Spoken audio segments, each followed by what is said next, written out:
Subscribe to my YouTube channel and click the bell icon for the latest film interviews, features, and recommendations on the movies that matter. Darius, you've made this extraordinary film that literally takes us inside the head of this punk metal drummer as he is fast going deaf. It's extraordinary because it's genuinely moving and affecting. It's also extraordinary because Riz Ahmed really becomes the character. He becomes Reuben. But also because it's really immersive and scary in that you let us hear what he's hearing as his condition worsens progressively. Why was that important to do, and how did you achieve that? Well, I think it was essential to do. I mean, what I'm really interested in with cinema is our ability to enter into an empathic state.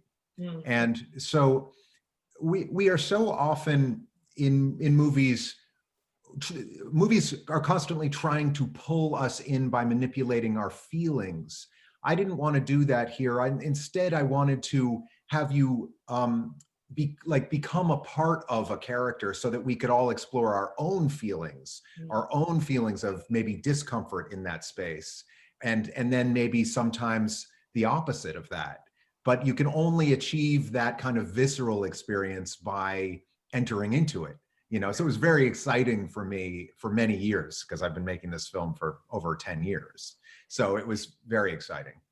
You know, I was going to say, apparently you've been making this, like you said, over 10 years, 13 years is what I read when the idea first came to you. You know, I want to ask you, Darius, what does it take to keep the passion going for a single project or a single idea when it takes that long, when it's over such a long duration?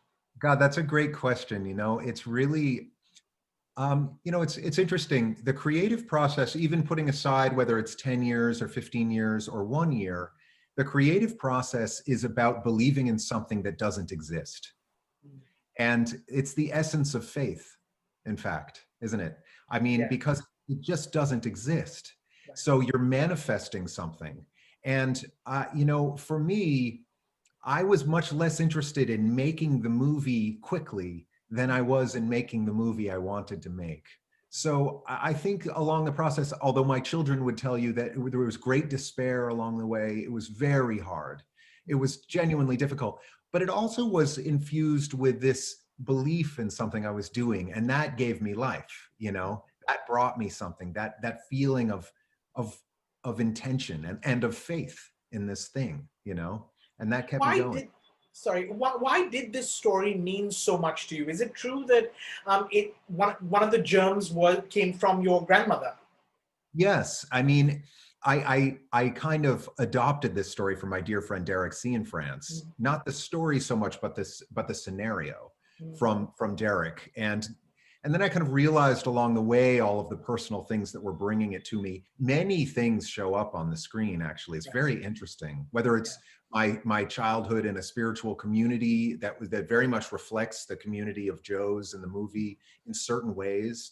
And my grandmother, who went deaf early after taking an antibiotic, and she was an extraordinary woman. But what was interesting about the inspiration from her is that she lost her connection to hearing culture, and she was a tremendous intellect. She was an artist, she was a cinephile, but she also lost her connection to she didn't have a connection to deaf culture because she couldn't sign. So she was caught in the middle, and she was an alcoholic. And it really, you know, so there's a lot of her actually in this film. It's fascinating. You know, this story so beautifully blends elements of the music world, the deaf community, and then addiction. You know, what was it like really weaving these very disparate threads together? And was that tough to arrive at? Oh, great question. Yes. It took many years to find the core of the addiction aspect of it, and it was essential to the film. You know, it was so important to me that the film transcended the physicality of deafness, so that we at least as an able-bodied, or at least as a hearing audience, can experience that turn that we take in this movie where we start to realize the monster isn't deafness. It's right here. So that was really essential to the movie. I didn't want to make a movie about how horrible it is to go deaf. I think in a funny way, this is the opposite of that. you know? So the addiction is something that we all can relate to as humans, no matter who we are, no matter where we come from, able-bodied, not able-bodied, or any race or religion, we all deal with that. And so I think that I really wanted this to be a universal story. And why was Riz Ahmed the right guy to play Reuben? Did he test? Was it his audition? Did you see something that you especially liked him in? Why did he become your Reuben? It's a fascinating journey that brought Riz to this. And I had already been casting them film for 4 or 5 years when I met Riz. So I had talked with many, many actors. I didn't test him because I didn't need to. I knew who he was as an actor. We had a lunch together. But what I saw in Riz, and I offered him the role halfway through lunch. And I must tell you, I didn't expect it. I was very open to who he was because I knew how talented he is. It's very clear to see with Riz. It's not hard. But what I found in him was the mark of a real artist. I found someone that was interested in going to a place he'd never been before. And that didn't just mean learning drums and learning ASL, which I did dare him to do. That meant actually relinquishing control. And that really excited me because I think in art, when you do that, you can tap into something transcendent. And I saw this potential of this incredibly talented actor. I saw a potential that maybe he could actually do things that I love on screen, which is where something actually happens, you know, something real. And that just fires me up. That was exactly what I was looking for all those years. And I'm just so thrilled to find it in Riz. It is really an extraordinary performance. Is it true? I read somewhere that that he learned sign language, but you did too with him. That you all learned ASL together. Is that correct? Yeah, we did, and I just learned it much more poorly than he did. He spent, you know, I was putting the film together and at the same time, and I was on location, and he was really dogmatically doing it every single day. So I didn't do it to the degree he did, and he's also very special. His ability to pick up. He has a very big brain, Riz. You know, his ability to pick up language is really extraordinary. His sense of physicality. He's very modest. He has to be modest, but I can speak for him and say, it's the same with drums and the same with sign. That guy is a very, very like kind of high functioning human. And I don't even think even if I did spend the time, I don't think I could have learned it nearly as well as he did. You know, I'm very curious about the rehabilitation center. Is that based on a real place? You said the idea comes from your own spending your own years of your childhood in a spiritual community. Did this rehabilitation center really exist as something like this? There's a place called Awakenings in Los Angeles that is a deaf house for addicts and alcoholics. It exists in different forms, but not that. That's kind of an amalgam of different things. And it was, you know, it was just important to me that it had some core qualities.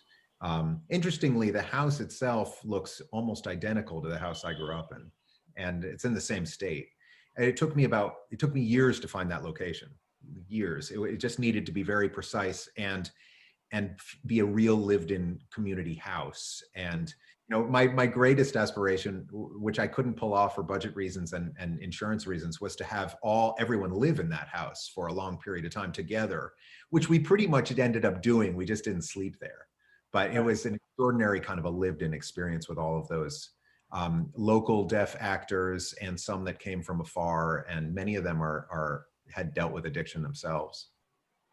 You know, can you talk about directing your experience directing deaf actors?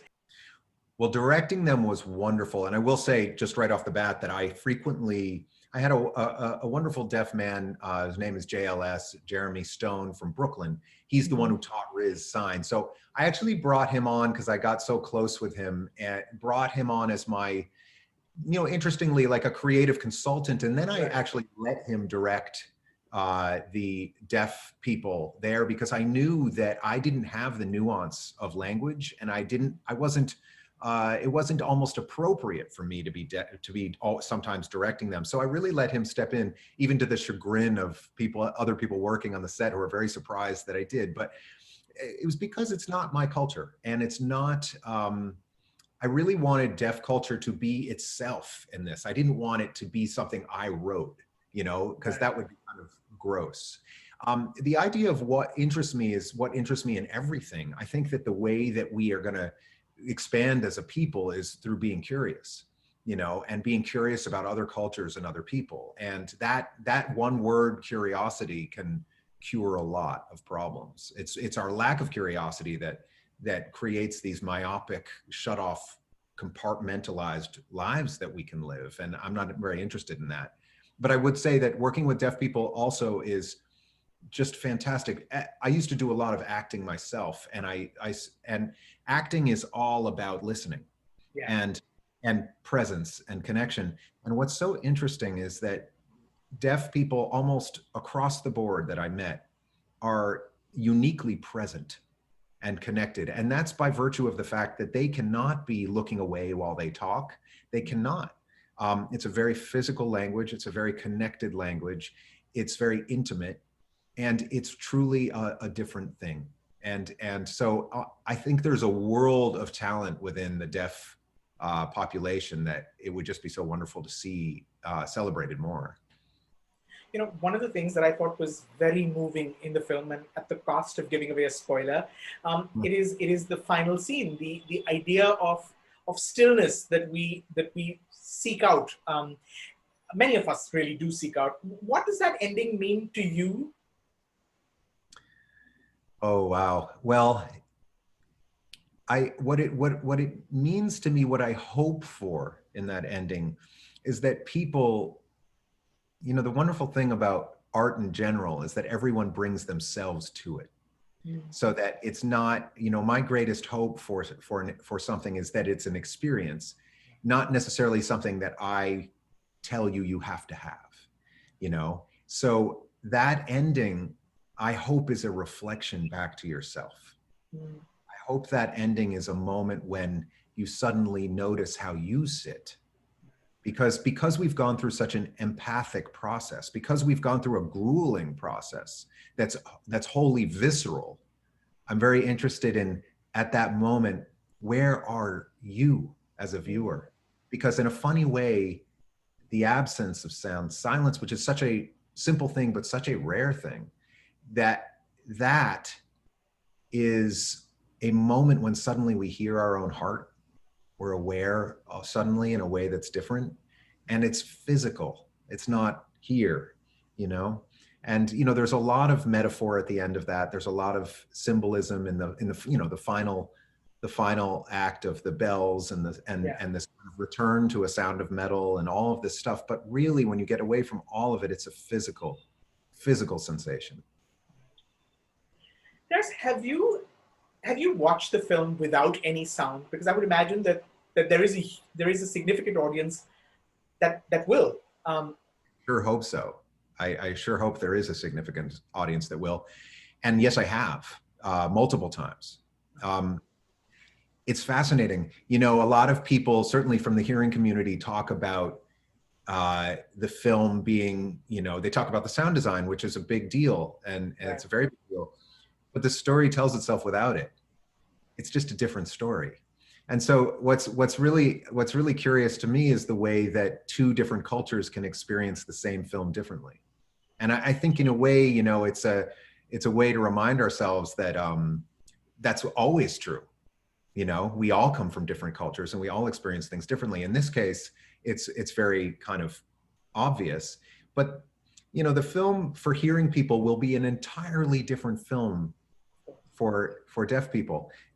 You know, and I really am excited by that. I think that it's remarkable to watch it without sound, actually, and I encourage anyone to do it. I think that it's interesting the way you experience the story. You know, I have to ask, in the end, there's all this awards buzz around the film. You know, when you've spent 13 years making this passion project, what is the reward? You know, is it the fact that it's, you know, that there's talk of Oscar? Because of course that means more people will watch it. But you know, what really is the reward when you've taken all that time to make the movie the way that you want to make it, and now it's out for the world to see? Well, you know, Riz said to me after we shot, he said something which really moved me. He said, you know, I don't care if no one sees this movie because this process was so fantastic. And that was a reward for me, because in a sense, process is so important to me, the sense of an actual experience. But of course, I'm a filmmaker and I want to make films and I want people to see them.